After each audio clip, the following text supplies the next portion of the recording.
titulada Conociendo los tiempos del fin, donde estamos analizando profundamente en la Biblia realmente en qué nos encontramos y cómo podemos demostrar sin ningún lugar a dudas que realmente nos encontramos en la última generación.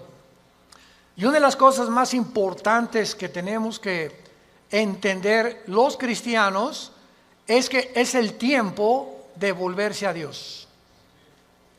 Es el tiempo de tomar en serio a Dios. La Biblia está llena de advertencias, como Mateo 7, en aquel día me dirán, Señor, Señor, hablamos lenguas, hasta demonios echamos, hicimos milagros, a muchos les hacíamos y se caían, etcétera, etcétera.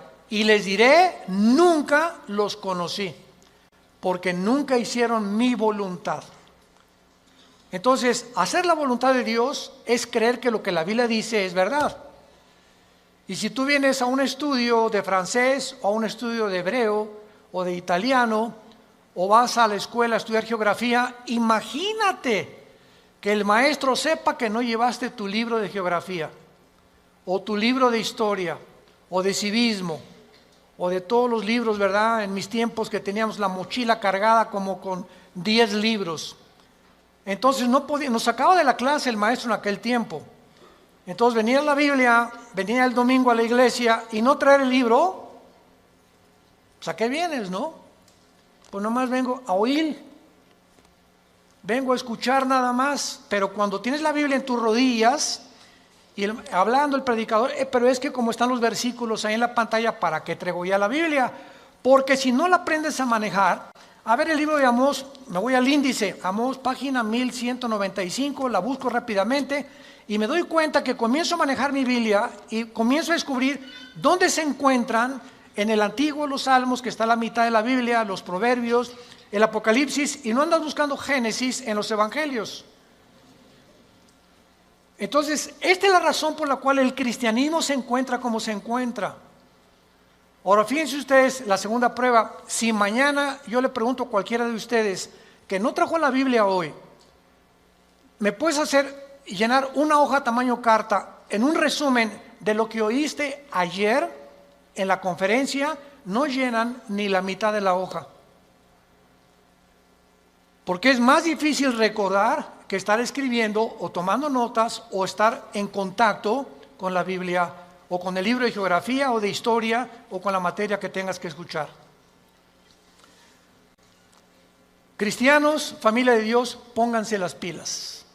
Ya estuvo suave solamente de venir a calentar una silla el domingo sin tener en cuenta las grandes responsabilidades que tenemos como hijos e hijas de Dios.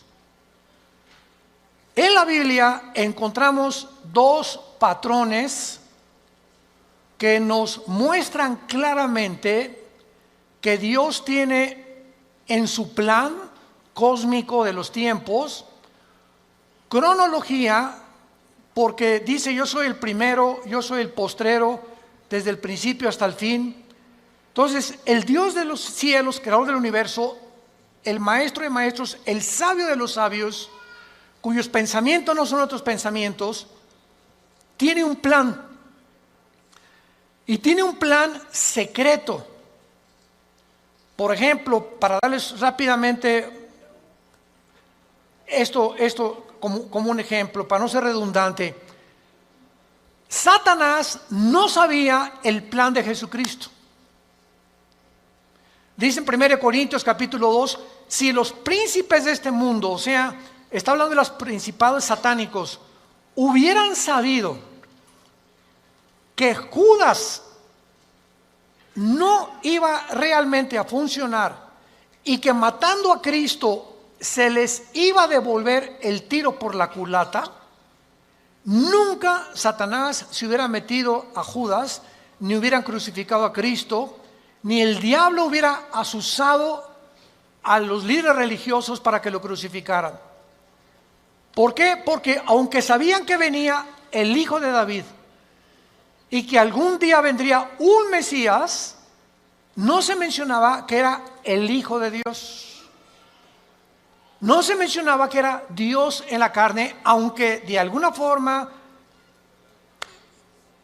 Isaías capítulo 7, capítulo 9, nacerá de una virgen, etcétera, etcétera, pero todo estaba muy velado. Entonces, el diablo y los demonios, lo único que sabían era realmente que él era un enviado de Dios, claro, Jesucristo, pero no entendían claramente que en su muerte se encontraba el secreto de su derrota y menos en su resurrección. Y cuando Cristo resucita a los 3 días, qué susto se llevó Lucifer al darse cuenta que ahí fue exhibido, dice Colosenses 2, 14 en adelante, públicamente, como que Cristo venía a vencer y a decirnos que mayor es el que está entre nosotros que el que está en el mundo. Entonces, así la Biblia está llena de secretos y de piedras preciosas escondidas que Dios le quiere revelar a los cristianos, pero no a todos los cristianos. Oiga, ¿de qué está usted hablando? Que no todos somos iguales en cuanto a que somos hijos de Dios. Pero así como en los apóstoles encontramos en el cuadro de la última cena a uno nada más de los 12 apóstoles recargado en el pecho de Jesús, ¿quién era? El apóstol Juan. ¿Por qué solo a Juan se le retrata en el pecho de Jesús? Porque era el apóstol del amor, el apóstol que él escogió en lugar de los otros 11 estar más cerca de Jesús. Y ese lugar en el pecho de Jesús está vacante. Entonces hay cristianos que están más cerca de Jesús que otros. Son cristianos, pero como Pedro algún tiempo de su vida lo siguen de lejos. Nunca traen la Biblia. Llegan a un hospital a hablarle a una persona, a tu mamá, a tu madrina que se está muriendo, que tiene cáncer. Y llega el doctor, ¿alguien puede leer un salmo en un velorio, en un entierro? Y los cristianos, piu, piu, piu. No abren ni el pico, nada absolutamente, porque no saben ni dónde se encuentran los salmos, ni qué pasaje leerle de la Biblia a un enfermo, o cómo guiarlos y decirles que necesitan el plan de salvación, recibir a Cristo. Entonces tú tienes que tener una Biblia en tu coche, otra en el baño, otra en tu oficina, en tu cuarto, en tu taller. Hay otras chiquitas que traen para cuando viajas en el avión, en el autobús, etcétera, etcétera. Tenemos que ser hombres y mujeres de la palabra de Dios. Y hasta que tú tomes esa decisión en tu vida, las cosas van a cambiar como no te imaginas. Porque serás fortalecido como un árbol plantado junto a corrientes de agua, que da su fruto a su tiempo, su hoja no cae, y todo lo que hagas, escúchame bien, todo lo que emprendas, prosperará. Porque el fruto de nuestra prosperidad y nuestras bendiciones vienen de nuestro contacto con este libro. Muy bien, dentro de la cronología del plan de Dios, Dios le dio a Israel la semana de 7 días, 6 días de trabajo por uno de descanso, y al mismo tiempo que Dios creó en 6 días el universo, el 7º de descanso, Dios dice en el Salmo 90, en primera de Pedro, que para Dios un día de 24 horas es como 1000 años. Con mucho cuidado, síganme. Entonces, estos 6 días de 24 horas, Dios le da a Israel semanas de años también. En otras palabras, bíblicamente, la historia del ser humano, desde Adán hasta que venga Jesucristo en su segunda venida, tienen que pasar 6000 años. Por ahí ya vamos bien. No puede pasar más tiempo porque es el tiempo exacto de Dios. 6000 años. Ahora, ¿cómo estamos contando nosotros los años a través de la historia?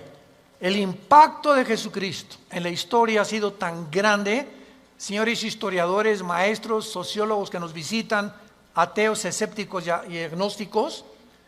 La historia la contamos desde antes o después de Buda. Antes o después de Mahoma, ¿Antes o después de Zoroastro? ¿Antes o después de Mahatma Gandhi? Antes y después de Cristo y después de Cristo. Es tan grande el impacto de Cristo que divide la historia. Es tan grande que se celebra su nacimiento en Navidad y en Semana Santa su muerte. No hay otro personaje en la historia que haya impactado tanto al mundo como la vida de Jesús de Nazaret.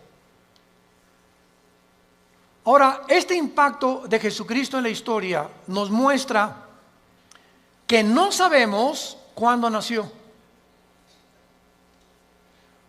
Muchos dicen que nació entre el año 6 o 7 de nuestra era cristiana, no en el año 1. Porque de Cristo a nuestros días tienen que pasar, ¿cuántos años? 2000 años. A ver, vamos por orden. De Adán a Abraham pasaron 2000 años. De Abraham a la cruz, 2000 años. ¿Cuántos van? 4000. Y de Cristo a nuestros días, 2000 años más, para que se cumplan los 6000 años de historia y entramos al milenio, que es el séptimo día de descanso o las vacaciones del cristiano. Por eso son 1000 años el milenio. Entonces, si han pasado estos 2000 años de Cristo a nuestros días, ¿por qué no ha venido? Lógico, ¿verdad? Bueno, vamos a ver algunas razones, y es maravilloso esto. Los judíos, en la Biblia, el año es de 360 días. ¿Lo sabías, verdad? El año de los judíos, o el año bíblico, es lunar, no solar. Los judíos contaban a través de la aparición y la desaparición de la luna como los días, no como nosotros. Y cuando un papa llamado Gregorio, en el siglo II, siglo III después de Cristo, el papa Gregorio cambió el calendario lunar por el calendario solar que nosotros tenemos, de 365 minutos y segundos. O sea, se le agregaron al calendario 5 días por año, más los años bisiestos. Entonces, aquí hubo un desajuste, porque cuando llegaron los romanos en el año 70 después de Cristo, de que él murió, y finalmente en el año 135 después de Cristo, cuando ya arrasaron con Jerusalén, todos los libros de la Torá y los libros del judaísmo, donde tenían ellos la cronología y la contabilidad de los años desde Adán a nuestros días, de acuerdo a las genealogías de la Torá, desaparecieron. Y después los judíos volvieron otra vez a sacar 2 libros más, aparte de la Torá, que se llama el Talmud y el Mishnah. Estos 2 libros no son inspirados por Dios.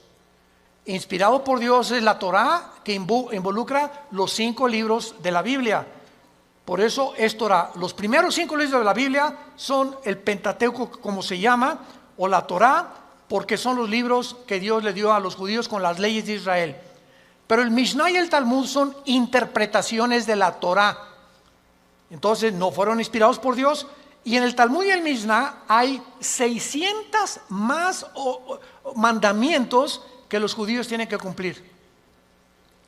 Como por ejemplo en el Shabbat. La última vez que mi esposa y yo estuvimos en Jerusalén, ahora los invitamos, vamos a regresar en junio de este año a Jerusalén. Ya van más de 150 inscritos, increíble. Y a ver si nos alcanzan los cohetes de Irán. No. Los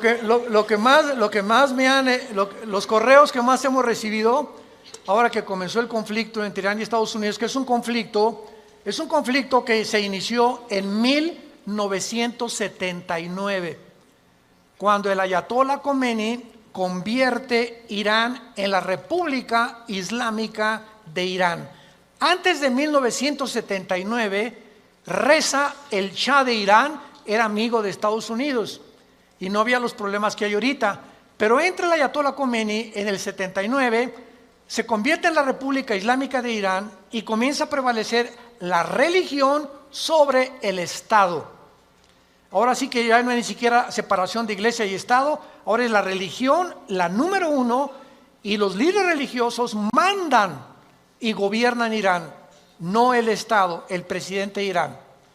Entonces todo comenzó ahí, pero no voy a estar buscando más información acerca al respecto, pero con esto les quiero decir lo siguiente. Desde ese tiempo Irán se convierte en una nación que ha financiado el terrorismo, es declarada la número uno del terrorismo por financiar a un grupo que se llama Hezbollah. Hezbollah significa el partido de Dios, que está financiado por Irán y tiene sus bases en el Líbano. Después Irán comienza a financiar a Al Qaeda, después comienza a financiar a Hamas de la Franja de Gaza y comienza a tratar de levantar grupos para tratar de destruir la nación de Israel. Sin embargo, en las últimas semanas o meses, esta nación ha cobrado o está resurgiendo en los encabezados públicos precisamente por el conflicto de que ahora la guerra ya no es con miras telescópicas para querer matar a un líder, ahora los matan desde el aire. Impresionante la tecnología a la que hemos llegado, ¿verdad? Ahora puede volar un dron sobre una nación. Escuchen esto, ese dron puede ver una caravana de 10 carros y ese dron sabe y tiene la foto, síganme con cuidado, de la persona a la que están buscando asesinar o eliminar, y el dron pasa y monitorea las 10 carros y sabe en qué carro va esa persona por la foto que trae la computadora. Y en ese momento el dron sabe y ¡rum! En segundos cae y eliminan ese vehículo, el tren o donde vaya esa persona. Así fue como ha eliminado Rusia, Estados Unidos, Israel a muchos jefes militares o terroristas sin que tengan ya que estarlos esperando con una mira telescópica. Ese es el avance impresionante en que los militares están tomando el mundo y ahora toda la guerra es desde el aire y desde el aire. Por eso dice la Biblia, y vi caer meteoros del cielo, decía Juan, que tal vez, ¿verdad?, son los drones que van a caer y que van a terminar con casi 2/3 partes de la humanidad antes de que Cristo regrese para establecer con nosotros el milenio. Pero el punto es el siguiente: cuando nosotros nos concentramos en la Biblia, nos damos cuenta que estos 6,000 años están a punto de cumplirse y que si hacemos la contabilidad, estamos en el 2020, ¿verdad? Muy bien. Si Cristo nació en el año 33, que es desde que se cuenta su muerte, y no en el año 1, entonces nos encontramos en el 2033. Síganme con cuidado. Suponiendo que nació en ese día, ok, estamos en el 2020. Si los 6,000 años se cumplen dentro de 13 años, quítale 7 años de la tribulación. ¿Cuántos son? Sí estudiaste aritmética, ¿verdad? 33 menos 7, 2006. Y 2006, estamos en 2020. ¿Por qué le quitamos 7 años? Porque estos 7 años de la tribulación nosotros no vamos a estar. Esto está haciendo un cálculo somero sin llegar a un dogmatismo. El hermano se dijo que venía el 2026. Por el amor de Dios, han sacado tantas tonterías como no se imaginan. No estamos dando fechas ni mucho menos, porque el día y la hora nadie la sabe. Pero Jesús dijo que los tiempos los deberíamos de conocer, como lo vamos a ver. Vayamos a Mateo capítulo 24, en el Nuevo Testamento, y vamos a partir de aquí para continuar con este estudio precioso de conociendo el tiempo en que nos encontramos. Si siguiéramos esta lógica del 2033 y en el 2006 antes viniera el arrebatamiento de la iglesia, estamos diciendo pues que nos quedarían 5 o 6 años, ¿verdad? Porque podía venir Cristo hoy en la noche o mañana o el 2021, el 22 o el 23, etcétera, etcétera. Pero esto desde la perspectiva somera de un análisis especulativo, lo aclaro, para que nos encontremos y podamos deducir que aunque no falten 5 o 6 años o 13 años, solo Dios lo sabe, repito, porque el calendario judío, ¿saben qué atraso tiene?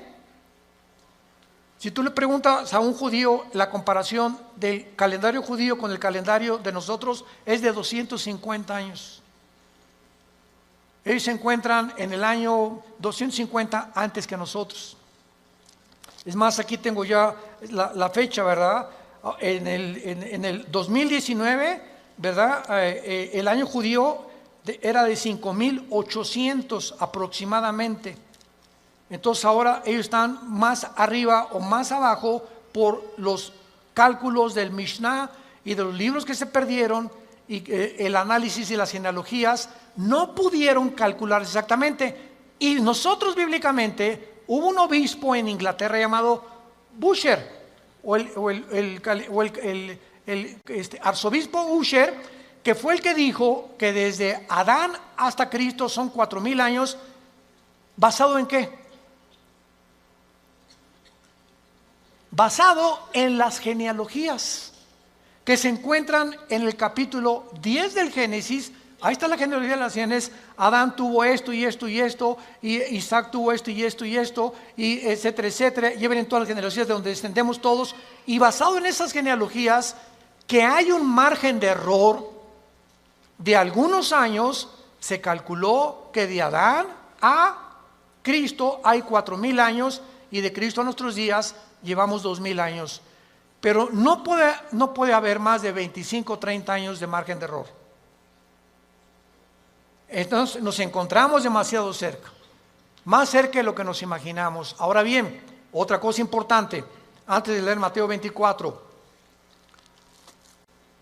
El rapto de la iglesia, es increíble que haya personas que ya ni en el rapto crean. Yo he escuchado conferencias de personas que no creen ya ni en el rapto. Estamos en la apostasía. Están negando cosas superbíblicas. Si el rapto de la iglesia comienza con la firma del anticristo, autorizando la reconstrucción del templo judío, en el momento que el anticristo confirme Daniel 9, 24 al 27, especialmente el 27, y firme, los judíos tienen derecho a habitar en paz sin que nadie los moleste por 7 años, y pueden reconstruir su templo. Ahí, ese día, ese minuto, esa hora, comienza los últimos 7 años que se conocen como el tiempo de angustia de Jacob, el día de la ira de Dios o de Jehová. Y el Nuevo Testamento, segunda de Tesalonicenses capítulo 2, 3 y 4, el día del Señor. El día del Señor no es el día del rapto, el día de Cristo es el día del rapto, el día del Señor es el tiempo de la tribulación, para que sepamos distinguirlo proféticamente a ustedes que les interesa el estudio de las profecías. Entonces, desde ese momento, muchos creen que al firmar el anticristo, el pacto, los cristianos desaparecemos y somos arrebatados. No es así. El rapto puede ser 1 año antes de que el anticristo confirme el pacto. ¿Me van siguiendo con mucho cuidado? El arrebatamiento puede ser 3 años antes de que el anticristo firme el pacto. O puede ser 1 semana y a la semana el anticristo confirme el pacto. Entonces no hay tiempo para poder establecer el rapto, ni el día ni la hora. Viene sin que nosotros lo sepamos. De repente desaparecemos del mundo y pueden pasar 1 año, 2 años, 6 meses cuando comience la gran tribulación. Pero lo que es importante es que cuando la iglesia sea sacada del mundo, Dios regresa a tratar con Israel espiritualmente. En 1948, cuando los trajo y se constituyeron en una nación libre e independiente, ahí Israel renació, resucitó nacionalmente. Entonces los judíos regresaron en el 48 sin convertirse al Mesías. Porque hasta la fecha en Israel, la mayor parte de los judíos no creen en el Mesías, en Jesús. Solo un judío que se convierte se llama judío mesiánico. Nunca ellos se llaman cristianos. ¿Saben por qué? Porque cuando oyen la palabra cristiano, los judíos asocian el cristianismo con la Iglesia Católica.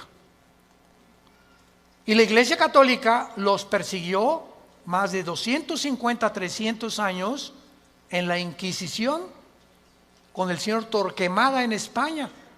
Y a los judíos que no querían aceptar a Roma como la salvación, los torturaron, los quemaron, los abrieron de piernas, a las mujeres les sacaban el bebé del vientre, hicieron terribles cosas que Hitler parecería Pinocho con lo que hicieron los nazis. Todos los judíos oyen hablar del cristianismo. Cuando veamos Israel se los vamos a advertir. Aguas porque ahí vienen las piedras, O sea, sobre todo en el muro de los templos, cuando están todos los judíos orando, ya ven que ellos hacen así. ¿Saben por qué hacen así al orar ellos? Porque uno de los salmos dice que al orar deben menear la cabeza y recordar que deben recordar lo que están orando. Por eso oran así ellos, entierran sus papelitos en el muro de los lamentos, traen su kipá, cubierta la cabeza. A nosotros se nos prohíbe taparnos la cabeza cuando estemos orando. 1 Corintios capítulo 11. Entonces ellos lo pueden hacer porque son así, esa es su costumbre. Pero ellos, ¿verdad?, no creen en el Mesías y ellos asocian, si les dice soy cristiano, ellos no saben que el cristianismo no es el catolicismo. El catolicismo es la perversión del cristianismo. El catolicismo nació 250 años después de Cristo. Durante 250 años no hubo papa, no hubo liturgias, no hubo sacramentos, no hubo santos a quienes invocar. No tenías que tomar una cosa o una hostia para decir que estabas recibiendo a Cristo.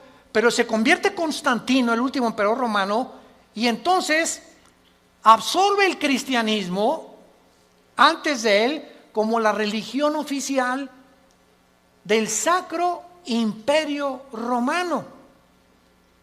Y decimos en mi tierra, es la misma gata pero revolcada.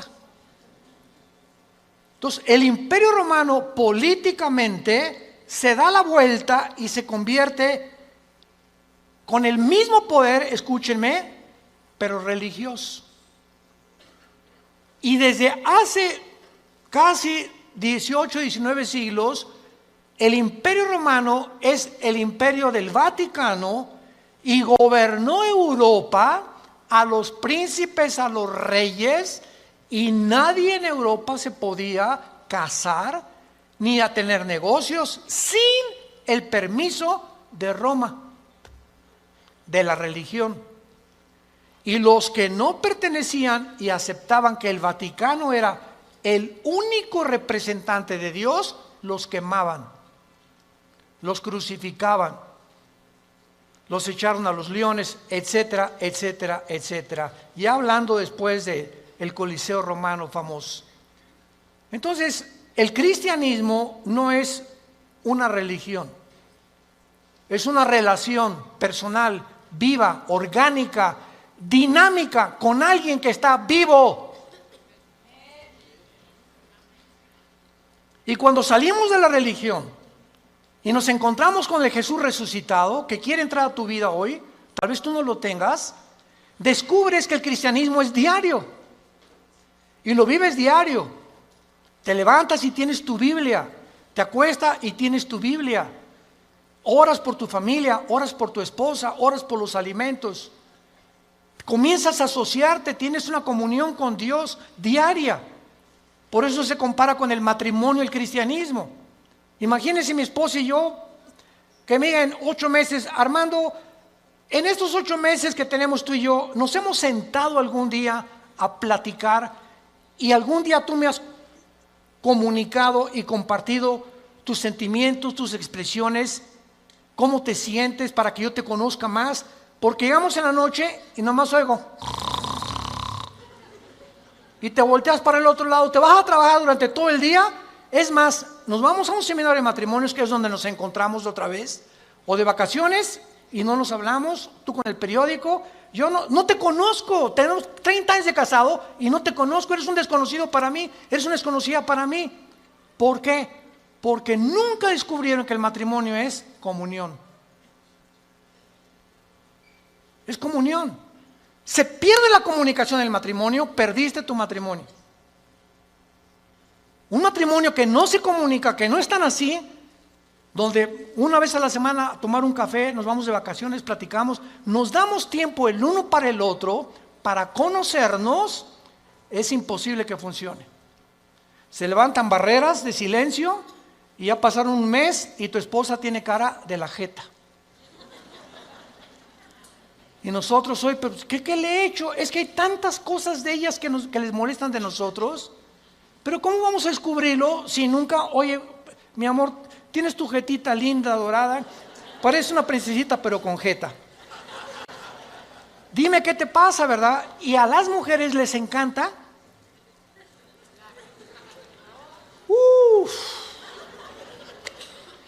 Porque no son como nosotros.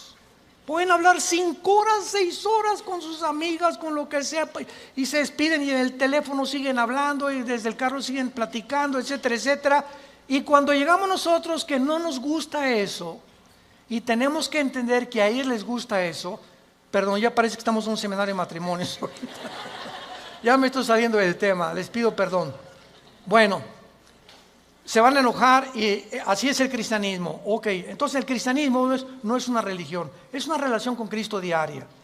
No es el domingo, imagínate, cada domingo a tu esposa de 5 a 6 te comunicas con ella. Así es la religión.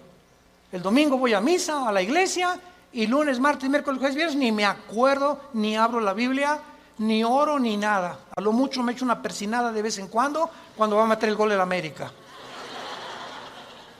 O cuando salgo a jugar al campo, ¿verdad? O meto un gol, me echo la persinada también. Es la forma en la que el ser humano vive con la religión. En Mateo 24, versículo 32 al 35, es uno de los pasajes claves para saber en qué tiempo nos encontramos. Y es el que queremos analizar brevemente en esta mañana. Mateo 24, 32 al 34. Jesús dice, de la higuera aprendan la parábola. Número 1, para entender esta parábola de Jesucristo, tenemos que entender qué es la higuera, qué es la vid y además qué es el olivo, que son los 3 árboles que se usan, el olivo, la higuera y la vid, para diferentes fases de la vida de Israel. Entonces, por ejemplo, la higuera, ¿verdad? Es, como lo vamos a ver, representa a el Israel. El olivo representa las condiciones de Israel y la vid representa al sistema religioso de Israel. Entonces, cuando Cristo está hablando de la higuera, inmediatamente lo podemos asociar, porque la Biblia no es de interpretación privada, con Israel. Porque Israel es la higuera y hay cantidad de pasajes en el Antiguo Testamento donde se representa a Israel como la higuera. Muy bien, de Israel aprendan la parábola. Ahora ya vamos con un poco más de luz. Cuando ya su rama está tierna y brotan las hojas, noten que no dice el fruto. ¿De acuerdo? Cuando ustedes vean que ya está tierna y las hojas comienzan a salir, que siempre salen antes que el fruto de las hojas de todos los árboles, sepan que el verano está cerca. En otras palabras, cuando ustedes vean que Israel renace, ¿cuándo fue esto? El 14 de mayo de 1948, después de casi 2000 años que Israel fue dispersado, exiliado por todas las naciones del mundo, el milagro más grande de la historia es Israel, porque es la única nación en toda la historia que en un día se constituyó libre, soberano, estado independiente. Nunca en la historia nadie había podido levantarse o formarse como una nación, porque las naciones necesitan una constitución, necesitan o una república, o qué ideología vamos a tener, o para muchos años para que se forme una república como México, Revolución Mexicana, y Pancho Villa se pelea con Zapata, en el norte, Zapata en el sur, se junta, matan a Álvaro Obregón, viene la revolución, todos los Porfirio Díaz y todo lo que pasó, y poco a poco se va formando una república, y viene la constitución, etcétera, etcétera. Tarda años muchas veces en tener una constitución y formarse una nación. Israel en un día se forma toda la constitución de Israel. Por eso es un milagro. Cuando vean ustedes esto, versículo 33, cuando vean todas estas cosas, ¿qué cosas? Las cosas que en Mateo 24 oirán de guerras, rumores de guerras, pestes, hambres, terremotos. Será el principio, no el fin, el principio de los dolores. La generación que vea nacer a Israel, ¿quiénes somos? Nosotros. Los que han nacido entre 1946 a nuestra fecha se llaman los baby boomers. Ahorita creo que le llaman los millennials, ¿verdad? ¿O cómo les llaman, Caleva? Los de millennials. Ya tantos nombres, ya yo creo que le llaman los cibernéticos. Bueno, del 46 a nuestros días, una persona que nació en el 46 tiene ahorita 70, 73, 75 años, más o menos. Dios dice que los que vean estas cosas pasando, conozcan que está a la puerta. De cierto les digo, no pasará la generación de los baby boomers. Versión de Alducin. Traduciéndolo al léxico del siglo XXI, no pasará la generación del 48 hasta nuestros días, hasta que todo esto acontezca. Más claro Jesús no podía ser. Ahora muy bien, ¿cuánto es una generación? El Salmo 90 y 1 de Pedro capítulo 3 dicen que una generación es aproximadamente entre 80 y 90 años de edad. Dice los más fuertes 85, 90. Porque sabemos que antes del diluvio pasaban hasta los 500. Noé a los 500 años fue papá. ¿Se imaginan? Matusalem a los 969 años es el personaje más grande que ha vivido, más que tu abuelito y el mío. Matusalem, 969 años. Viene el diluvio, cambió todo. ¿Y saben por qué se redujo la edad? Porque si Dios nos hubiera dejado vivir más tiempo, ya nos hubiéramos matado como las ratas. ¿De qué estoy hablando? Agarra un cuarto de 5 metros por 5 metros y mete 50 ratas. Van a vivir un mes. Redúcelo a la mitad. Van a vivir 15 días porque se matan más rápidamente. Y mientras más lo reduzcas, más rápido se muerden unas a otras. Mientras más grande el espacio, más tiempo viven. Entonces, así nosotros, Dios tiene que reducir más y más nuestra vida, porque mientras más querramos vivir, si así con 80 años...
estamos al punto de una tercera guerra mundial.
Ahora imagínense que Dios nos hubiera concedido que viviéramos más tiempo. Entonces, por la misericordia de Dios, se redujo la vida en los más robustos, 85, 90 años.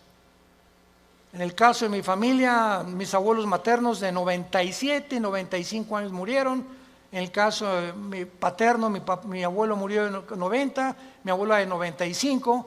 Muy bien, veamos ahora estas cosas. Las hojas representan el nacimiento o el renacimiento nacional de Israel, porque regresaron en el 48 sin convertirse. ¿Cuándo Israel se va a convertir al Mesías? Romanos 11, 25 y 26. Apocalipsis capítulo 7, cuando Él selle a 144,000 judíos, y ellos en el tiempo de la tribulación, nosotros ya no estamos aquí.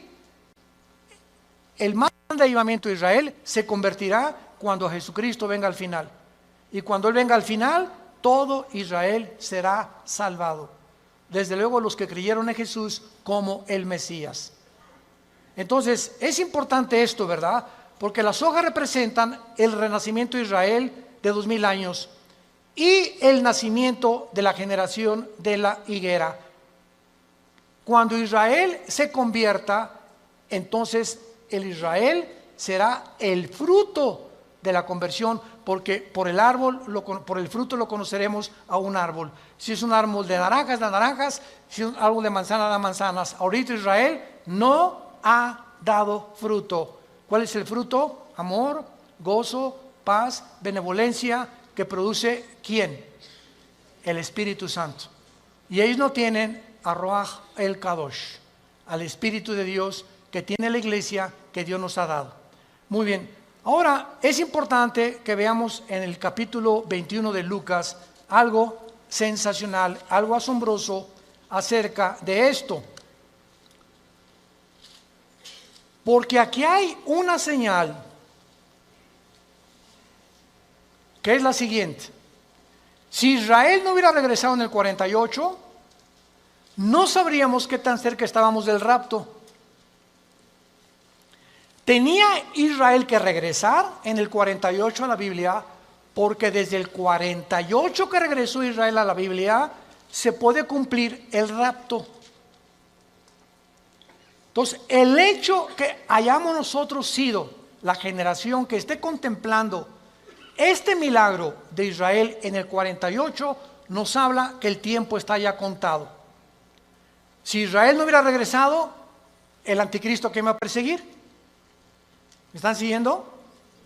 Si Israel no hubiera regresado, ¿quiénes iban a reconstruir el templo? Si Israel no hubiera regresado, ¿a quiénes 144,000 hubiera Dios en el capítulo 7 de Apocalipsis ungido con el Espíritu Santo? Entonces, Israel tenía que regresar para que las profecías de los últimos tiempos se cumplieran. Y tú y yo somos los testigos.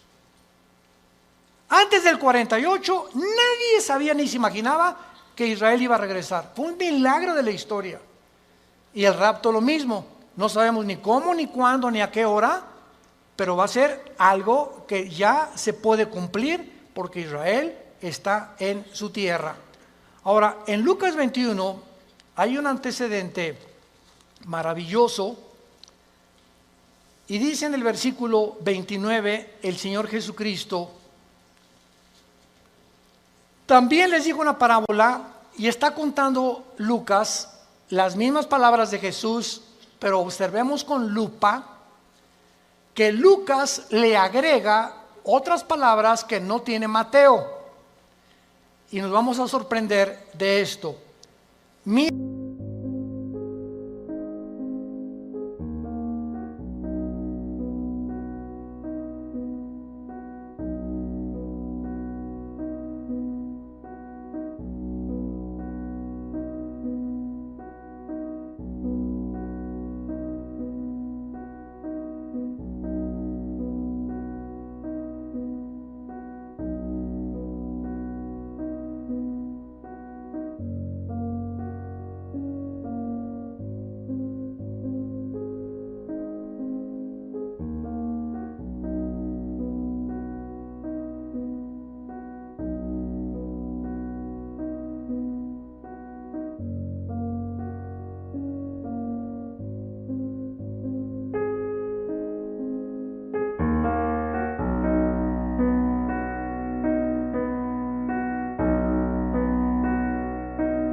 En la higuera,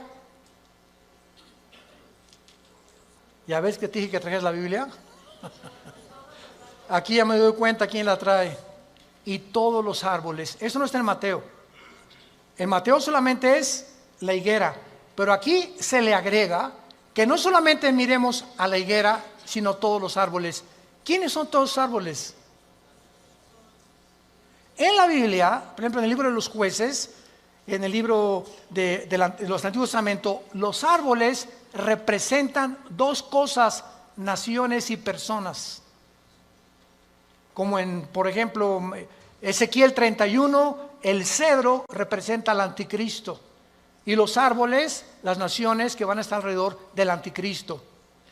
Entonces, Cristo está diciendo: vean el renacimiento de Israel y vean las naciones que a su alrededor de él, en el Medio Oriente, van también en el mismo tiempo y en las mismas épocas a resucitar y a resurgir. Escuchen esto: la Primera Guerra Mundial preparó la tierra para Israel. La Segunda Guerra Mundial preparó a los judíos para la tierra de Israel. Pero para que Israel regresara a la tierra y para que las profecías se cumplieran, antes de 1925-1930 no existía el Medio Oriente. Jesús, María y José y el burrito que los acompaña. Las naciones que se encuentran ahorita en el Medio Oriente no existían antes de 1930. Escuchen ustedes lo siguiente: estos árboles son las naciones que surgieron en el mismo periodo. El Líbano, 1920. Siria, 1920. Turquía, el Imperio Otomano turco sale y Turquía se convierte en una nación. Arabia Saudita, 1932. Irak, 1932. Jordania, 1946. Israel, 1948. Egipto, 1952. Todas estas naciones necesitaban primero que Israel surgiera, porque Israel iba a ser el centro de las profecías para que se cumpliera la venida de Jesús. Miren la higuera y todos los árboles. No pasará esta generación hasta que todo esto suceda. Es sorprendente observar que el Medio Oriente visible, tal como lo vemos ahorita, fue formado en el siglo XX. Existía la Mesopotamia, o sea, Siria y Irak, era lo mismo, era el Medio Oriente, pero no estaba la división entre Siria y entre Irak, Transjordania, Jordania, el Líbano, Egipto. Egipto existe desde hace cientos de siglos, pero no estaba formado exactamente con las divisiones geográficas que los ingleses y los franceses, que fueron los que colonizaron con Portugal y España el Medio Oriente, determinaron, y ellos fueron los ingleses y los franceses los que dividieron el Medio Oriente tal como nosotros lo conocemos actualmente. A Israel le asignaron ese pedacito de tierra, a Jordania eso, a Arabia Saudita eso, a Líbano eso, a Siria eso, y fue después de la Primera Guerra Mundial. Estas cosas que están pasando, vemos nosotros que tenían que suceder para que nosotros pudiéramos comprender que las profecías bíblicas tenían que cumplirse. 1945 termina la Segunda Guerra Mundial. ¿Quién gana? Estados Unidos, Inglaterra y Rusia. 1957 se firma el Tratado de Roma, donde Jacques Delors, francés, Europa, unámonos, porque la unión hace la fuerza y Europa tiene que tener una moneda, tiene que tener una constitución, tenemos que unirnos todos. 1967, la Guerra de los 6 días. 1989, cae el comunismo y en ese momento comienza la democracia a elevarse en el mundo. 1992, el Tratado de Maastricht forma la Unión Europea. En el 2016, Inglaterra dice a la Unión Europea, ahí nos vemos, el Brexit. Los ingleses no quieren someterse al euro, quieren mantener su independencia con la libra inglesa, esterlina, y ellos quieren tener su propio gobierno, no quieren pagarle los impuestos a la Unión Europea. Y estos acontecimientos tenían que suceder después de Israel, del 48. Las Naciones Unidas, la Unión Europea, el Mercado Común Europeo, el Fondo Monetario Internacional, la OTAN, la OPEP, todo tenía que formarse después de Israel. ¿Para qué?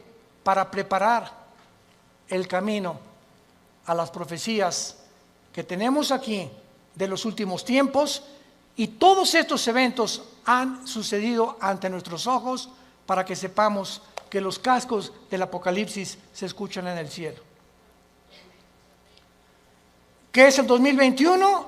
Violencia, incendios en Australia, más de 1.000 millones de especies, ¿me escuchaste bien?, de animales han muerto en Australia.